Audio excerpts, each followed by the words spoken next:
Once upon a time, there was a little girl. She had a pretty red hat. Everyone called her Little Red Hat.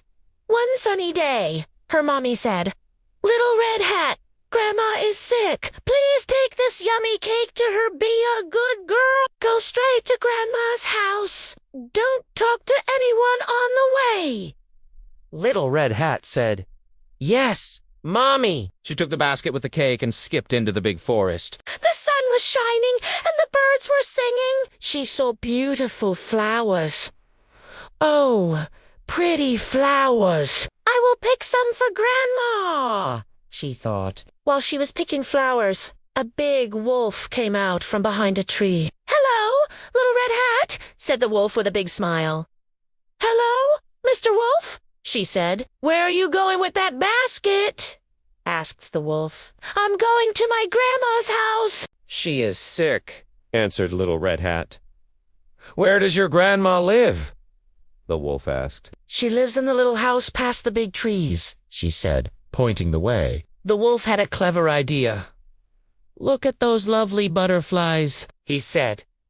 "Why don't you play for a while?" Little Red Hat thought that was a good idea and started chasing butterflies. While she was playing, the naughty wolf ran very, very fast to Grandma's house.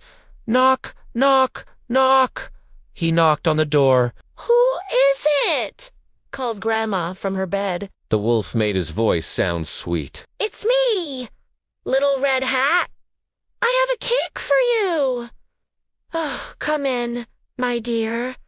The door is open," said Grandma. The wolf rushed in, and oh no, he put Grandma in the closet. Then the wolf put on Grandma's glasses and her nightcap and jumped into her bed. He pulled the blanket up to his nose. Soon, Little Red Hat arrived at the house. "Knock, knock, knock. Who is it?" said the wolf in a funny, high voice. "It's me, Little Red Hat." "Come in, my dear," said the wolf. Little Red Hat went inside. She looked at the person in the bed. "Oh, Grandma, what big ears you have!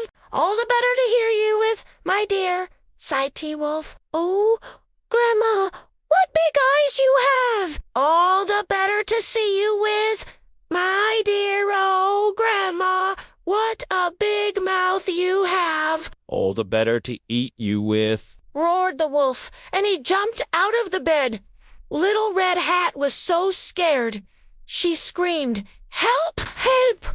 Help!" A kind woodcutter was nearby. He heard her scream and ran into the house. He saw the big, bad wolf. The woodcutter was very brave. He chased the wolf away, and the wolf ran out of the house and never came back. The woodcutter opened the closet, and out came Grandma. Hooray! Grandma was safe. Little Red Hat hugged her grandma tightly. They were so happy. Little Red Hat learned her lesson. She promised to always listen to her mommy. And they all ate the yummy cake together. The end. Thank you for listening to our story. See you next time. Bye-bye.